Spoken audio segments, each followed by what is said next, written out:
Well, hello, everybody. Welcome to the tranquil side of Florida. This is Real Estate Matters, the voice of real estate in Flagler County and Palm Coast for nearly 12 years.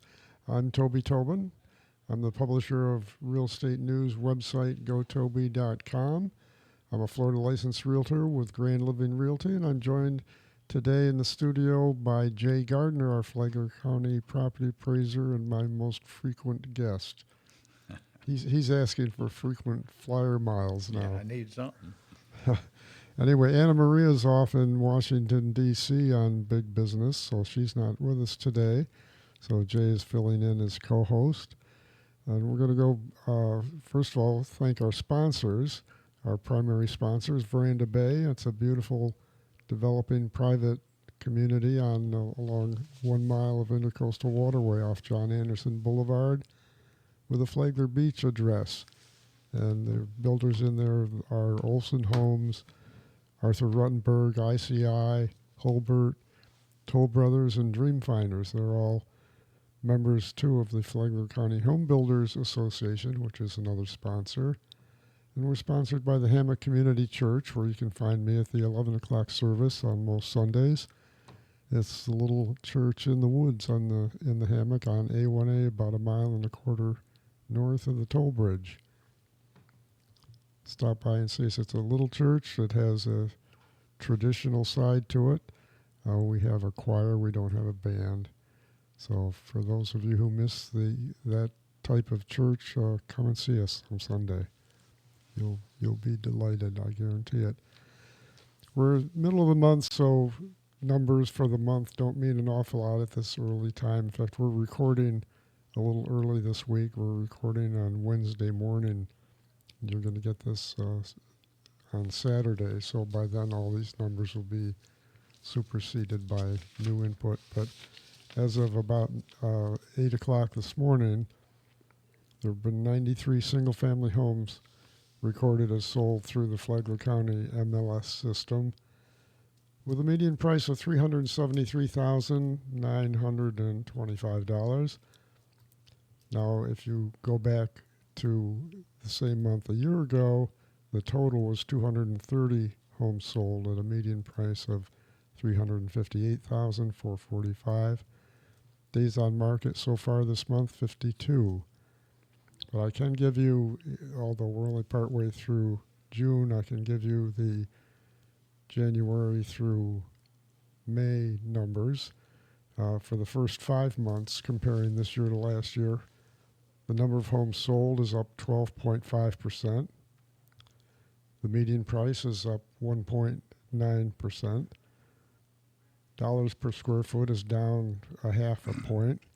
Sales volume, the total dollar value of all single-family MLS sales, is up 13.1%. That's really an important number, because that's the number that most industries measure their business level at. They look at sales volume, not how many homes are sold or what the median price was.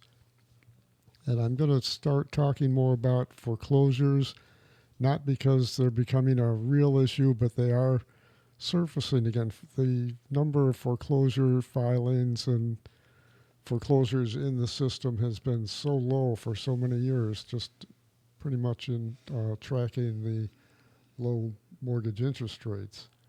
But now the numbers are starting to creep up, but they're nowhere near alarm levels or danger levels. They're still substantially below historic norms. But the number of foreclosure filings is up. This is for the first 5 months again, from 84 to 134. Now, 20 years ago we had hundreds.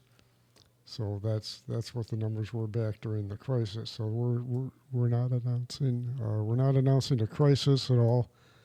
Just letting you know that they're starting to get back to what might have been normal levels.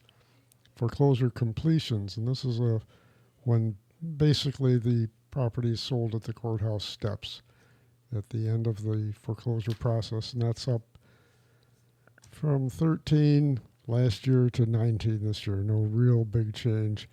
The number of open foreclosure cases is up from 175 to 293. They're still low again, but they're reappearing. But I want to get on to today's main topic with Jay, and I've asked Jay to come in because he has some good insight into the numbers, what this really means. One of the biggest topics in social media and in the news nationally, even though it's just Florida, it's national news because we've got some state politicians that have national aspirations. So there's a lot of politicking behind this, but what we're talking about is the homestead exemption, or basically the property tax constitutional amendment that has now passed the legislature in Tallahassee, and we're going to be voting on it at the next election, and you need to know what the consequences are, what it really means, because if you look at social media, you're getting a lot of warped information. Let's put it that way. So, Jay, you want to give us just kind of a rundown? What are the high points of this amendment? what we'll do, and then we'll get into who it affects and by how much and why you should vote against it. Well, anybody who has homestead or files for homestead as a permanent resident of the state by December 31st of this year, 26, will get the super homestead, which is phased in at $150,000 the first year as opposed to $50,000. In the second year, it'll go to $250,000, as opposed to $50,000. Mm-hmm. And after that, it will continue on, and I think it will be indexed to the CPI at that point moving forward. So, 28 it won't be, but 29 it would be CPI'd, kind of the way the homestead is now. Mm-hmm. It will save people money. Now, the things they changed when they finalized it was probably the three biggies. The first thing is they did leave schools in there, so everyone's getting a bill. No one's getting a zeroed out bill, because schools is just, it depends on where you live, but let's just say 30%. It's 20-something% to just about 40% of your bill, depending on where you live, mm-hmm. whether you're in a city or not. Mm-hmm.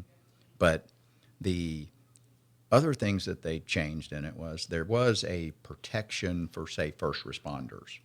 You couldn't lower their budgets down below where they were, and there was a couple of choices, but say 26, 27, or actually 27, 28, however you want to look at their budgets, that was eliminated. So mm-hmm. they're not protected anymore. Mm-hmm. And then there was a trust fund that they had to help, let's say Bunnell is struggling and can't pay their bills. Well, the trust fund would have been able to, they could have gone to that and got some money. Mm-hmm. Well, that was removed as well. So there's no safety net. The bottom line is it takes money away from the taxing authorities that they use to pay for our services. And, the big conversation on social media is about the waste and all this stuff. Well, this doesn't change that. This just takes money away from them. And so now where do they cut? Where do they spend? They can still waste what's left. But I just had a comment. I made notes this morning. Is there is no replacement revenue in this amendment at all. And if you think about it, it's kind of like sitting on the toilet before checking to see if there's toilet paper nearby. That's graphic, but I think we need to be graphic to get this. You don't do that across. Often, do you, Toby? No, just once a week. It's going to take, a large amount of money away. And, of course, I can't come up with an exact number by any means, but, it's based on old millage rates and stuff because we will get the new ones as they move forward. But you're talking about counting that, and the 10% cap on non-homestead changes to 5%. Mm-hmm. And that just means when I'm recapturing money away from them, used to be I could take 10% back each year. Now I can only take 5% back as we get the market and the assessed value to be the same again. Mm-hmm. So between those two things, countywide, for the county commissioner, they would lose an estimated $35 million the first year in taxes and about $62 million the second year in taxes. That's counting both the homestead and the 10% cap change.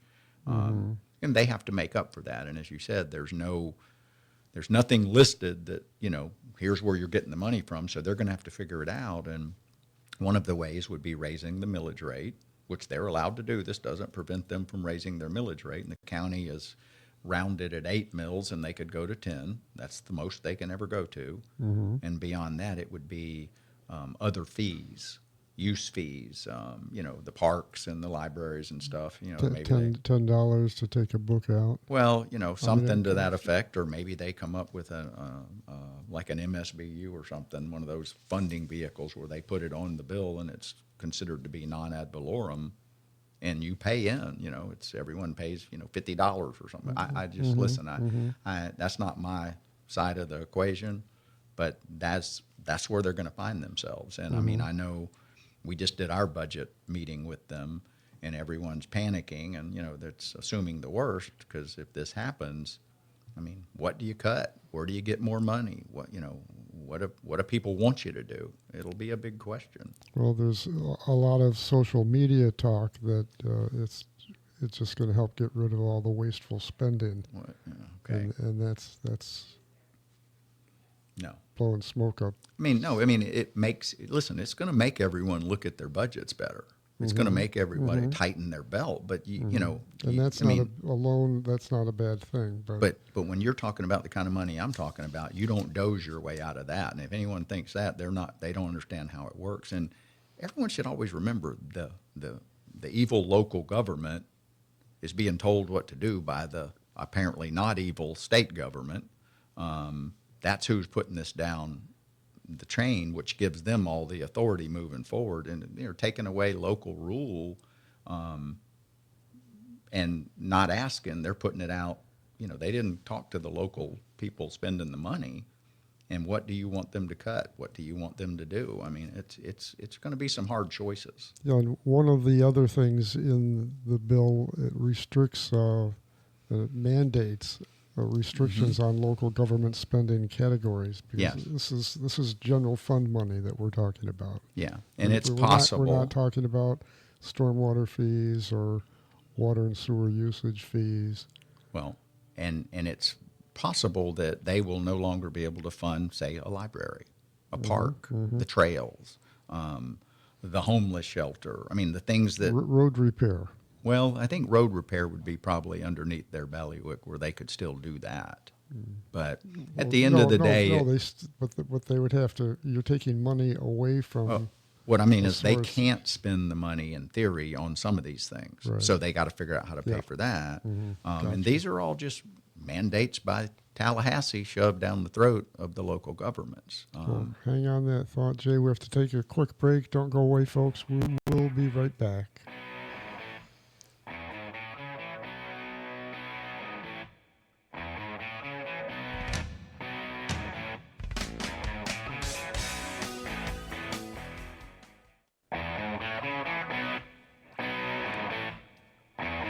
Welcome back, everybody. Thanks for staying with us. This is the second half of Real Estate Matters, brought to you by our favorite sponsors, Veranda Bay being one of them. You can check out that beautiful development at verandabay.com.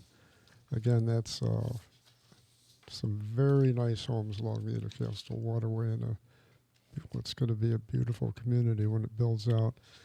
I've got Jay Gardner, our esteemed property appraiser for the county. Esteemed. I didn't know I'd been steamed before. It takes the wrinkles out, Jay. So we're talking about the proposed amendment that we're all going to get a chance to vote on this fall that will do away to some extent with our property taxes, which sounds like a really appealing thing to do. And it's on that way you just worded that. That's the way people perceive it. But it's not doing away with anything. It's where do they go? Where do you shift it? And the choices are they shift it to other people or you get rid of things. I mean, well, other people would be like me. Right now, I'm a homeowner, and I've got protected value that's that's more than my assessed value. So I've been around Palm Coast long enough to accumulate a lot of protected value.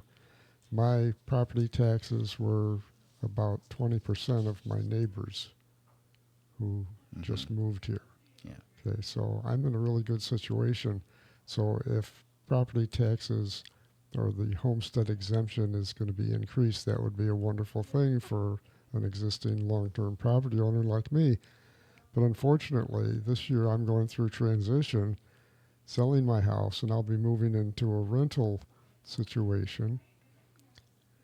That's not putting me on the right side of this new formula that they're Mm-mm. coming up, because the wherever I move, the landlord is going to see increases in property taxes, and of course, landlords don't pay fees and taxes. Businesses don't pay fees, and Mm-hmm. only people are the only ones that pay in the end, because it's in whatever your rent is or the cost of the product you're buying. Yes. So I'll suffer. So I'm against this, and I'm going to vote against it, and I hope you all do too. Yeah. Well, it has certainly sounds good. You know, I'm going to pay less in taxes, and I will pay less in taxes. But where will I pay otherwise, or what services will I lose? And that's the question. I mean, and listen, it may be that everyone decides, okay, well, I'll take that chance and I'll save money on my taxes. But we already have an inequity in our tax structure in the state of Florida. You know, Yeah, right well, now a homesteader has his homestead, maybe a senior exemption, the cap, veterans exemptions, all these things. And I mean, we get a better deal than the new guy moving here. yeah. Well, Well, now the deal is going to even be bigger, and you know there is an issue with it where you have to be a resident. You have to file by this December 31st. You've got to be a resident of the state of Florida and file for homestead, and then you'll have the 150, then the 250. hmm But if you move here after that, you will get the $50,000 one for 4 years, and the fifth year you'll be able to qualify for the 250. Now the problem hmm with that is that back in even in what 1982 they had a time limit before you could get homestead, and that was challenged and found to violate the equal protection clause or one of them clauses, and it that was done by the state constitution, but it would also violate the rules in the state of Florida that you can't put a gate up on Florida because we're part of the United States. And they look at this as a negative, and I believe it would be challenged and it would be overturned. So then what happens? big mess. Big mess. Well, Florida's always done an excellent job of shifting as much burden for state and local revenue onto tourists, onto people who own property here but don't live here, on non-homesteaded property owners, on businesses. Uh, with tour, you have a tourist tax, you have sales taxes, which our sales taxes are not particularly low by measured against other states. So this is going to actually encourage that trend even more so and make it even more unfair. And there are going to be a lot of people that say, well, I've been here 15 years. I've got a big protected value. So what? This is good for me, bad for my neighbor, but don't really like him that much Mm. anyway. Well, one thing people need to realize is when the millage rate change, you're not protected from that by your cap. You're hmm only protected from me by your 3% cap, or in commercial, the 5% cap's what hmm it'll go to. You're just protected from me, the property appraiser, raising your value. If they raise the millage rates, you pay more. Yeah, It's and outside of that cap. Jay reminds us, rightfully so, that his job is to make sure that your assessed value is fair relative to your neighbor's assessed value. Uh, and Yes. so just so if you and your neighbor sit down, you're not going to argue over the fact that your values are different, because you'll be able to talk about why they're different. That's Jay's job. He doesn't set the tax rate at all. The city does, the county does, the mosquito control district does. Yeah. Inland Water Navigation District does. Those are small rounding Yeah, errors. Nobody cares about those. no, but the fact is that all your job is to make sure that you and I can have a conversation about your assessed value and my assessed value and agree that they are different for valid reasons. And I constantly have people question that, and we immediately pull up their house and the house they're talking about, and we show why there's a difference. And it's not saying it's equitable, but it is fair based on the laws of our state. You know, someone gets a different exemption than you or has more cap than you, they're going to pay a different rate than you know, and it's not always, in your mind, fair, but it is based on our laws of our state. And most of our long-time homesteaders aren't the people asking for this. It's the new people who, in theory, should have known when they moved here, you don't get the break that Toby's been getting all these years, all the cap you had on your property. And I think that's where the noise comes from, other than the political side of it. Maybe somebody wants to be the president of the United States, and it'd be nice to stand on the stump and not have an income tax or property tax. That was I'm sure, part of the thought process.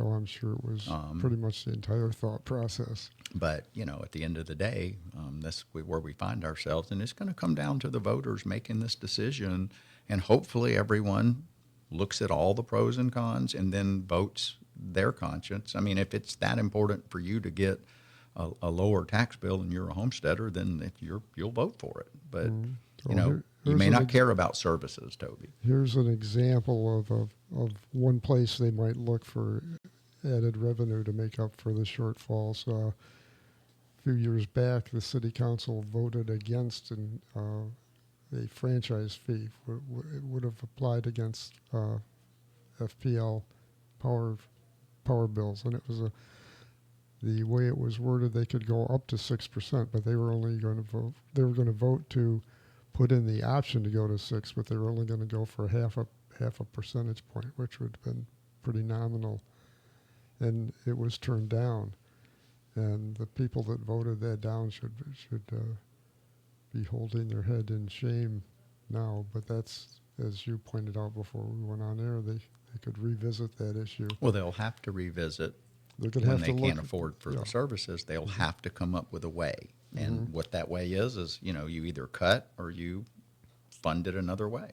But that would be one of the more ideal sources for revenue, because we have a new cable landing station going into town center that's going to be open next year, and it's going to use a heck of a lot of electricity, and that would be a great source. Of course, it would mean if the franchise fee was set at 3%, then you would end up with a 3% increase in your power bill too. But likely, like I said, this is not getting rid of taxes. This is moving them from point A to point B, unless we have a whole bunch of services that we don't want. I mean, what is it you don't want? I tell people to get the budget and go tell them where to cut, but then people go, well, they don't listen.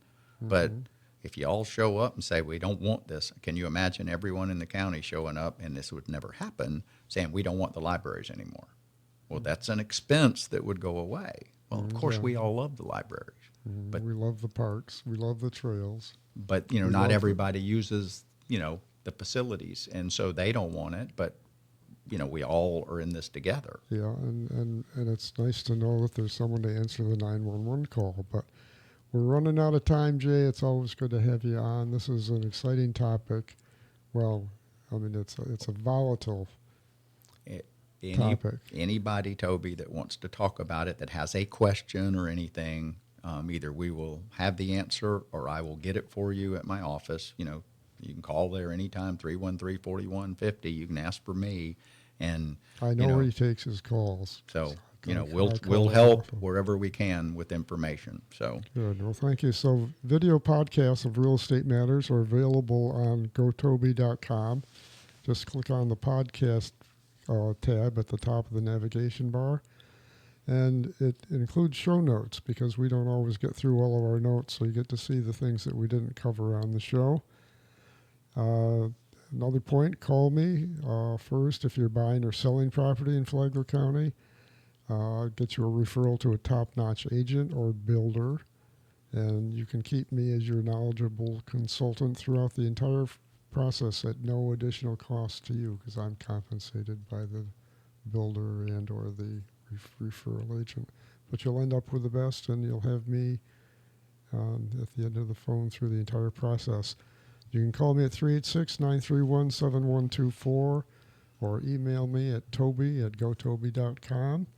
Hope to see you back next week. I'm Toby Tobin, and I approve this show.